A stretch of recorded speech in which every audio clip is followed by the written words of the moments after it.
నేత. లోక్ సభలో అరుదైన దృశ్యం. ఢిల్లీ లోక్ సభలో ప్రశ్నోత్తరాల సమయంలో బుధవారం ఓ అరుదైన సన్నివేశం చోటుచేసుకుంది. సభాపతి స్థానంలో ఉన్న తెలుగు దేశం పార్టీ నేత కృష్ణ ప్రసాద్ తెన్నేటి స్వయంగా ప్రశ్నను లేవనెత్తారు.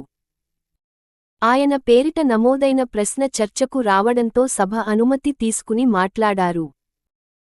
సముద్ర తీర ప్రాంతాల్లో అరుదైన ఖనిజాలను లభ్యమవుతున్నప్పుడు పర్యావరణాన్ని కాపాడుతూనే వాటిని వెలికితీయడం ఎలా సాధ్యమవుతుంది? ఈ రెండింటిని ప్రభుత్వం ఎలా సమతౌల్యం చేస్తుంది? అని భూవిజ్ఞాన శాఖ మంత్రి జితేంద్ర సింగ్ను ఉద్దేశిస్తూ అడిగారు. దీనికి మంత్రి స్పందిస్తూ, బీచ్ సాండ్ ఖనిజాలు ప్రధానంగా తీరప్రాంతాలు, రాతి పొరల్లో లభ్యమవుతాయి. ప్రస్తుతం వీటి తవ్వకాలు ప్రారంభించాం. 2014 నుండి 15 సమయంలో అక్రమ రవాణా సమస్యగా మారింది. గ్రాఫైట్ తవ్వకాల పేరిట థోరియం వంటి విలువైన ఖనిజాలను అక్రమంగా తీసుకెళ్లిన ఘటనలు వెలుగులోకి వచ్చాయి. దీంతో కఠిన చర్యలు తీసుకుని కొంతకాలం తవ్వకాలను నిషేధించాం అన్నారు.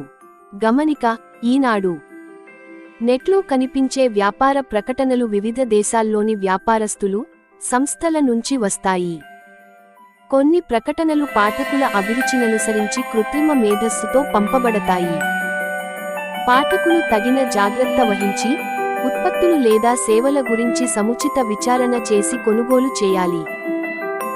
ఆయా ఉత్పత్తులు, సేవల నాణ్యత లేదా లోపాలకు ఈనాడు యాజమాన్యం బాధ్యత వహించదు. ఈ విషయంలో ఉత్తర ప్రత్యుత్తరాలకి తావు లేదు. అనుమతులు, నిధుల మంజూరులో జాప్యం ఉండదు. పోలవరం ప్రాజెక్టు మొదటి దశ వచ్చే ఏడాది జూన్లోగా పూర్తవ్వాలని, పనులను నాణ్యతతో చేస్తూ వేగం పెంచాలని కేంద్ర జలశక్తిశాఖ కార్యదర్శి విఎల్ కాంతారావు సూచించారు. బకాయిలు విడుదల చేసి అండగా నిలిచారు. పెండింగ్ బిల్లులను విడుదల చేసినందుకు builders association of India (BI) ప్రతినిధులు కూటమి ప్రభుత్వానికి, ముఖ్యమంత్రి చంద్రబాబు, ఉప ముఖ్యమంత్రి పవన్ కళ్యాణ్కు కృతజ్ఞతలు తెలిపారు. విద్యుత్ ఛార్జీలు పెంచట్లేదు. విద్యుత్ అదనపు ఛార్జీలు, ట్రూ-అప్ భారాలు లేకుండా వివిధ కేటగిరీల వినియోగదారులకు 2026 నుండి 27 ఆర్థిక సంవత్సరానికి వర్తించే విద్యుత్ టారిఫ్ను రాష్ట్ర విద్యుత్ నియంత్రణ మండలి (ఏపీఆర్సీ) ఖరారు చేసింది.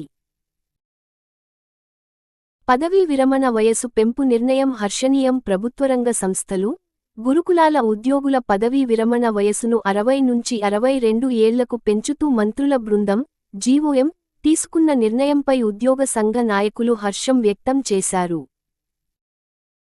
సృజనాత్మక నగరంగా అమరావతి ఎదగాలి. అమరావతి ప్రాంతం సృజనాత్మక నగరం, క్రియేటివ్ సిటీ గా ఎదగాలని ముఖ్యమంత్రి చంద్రబాబు అన్నారు. క్రియేటివ్ ఎకానమీని ప్రోత్సహించేందుకు వివిధ అంశాల్లో కంటెంట్ క్రియేషన్ పెద్ద ఎత్తున జరగాలని పేర్కొన్నారు. వర్సిటీలను రాజకీయాలకు దూరంగా ఉంచండి. విశ్వవిద్యాలయాలను రాజకీయాలకు దూరంగా ఉంచాలని గవర్నర్ అబ్దుల్ నజీర్ పేర్కొన్నారు. వర్సిటీ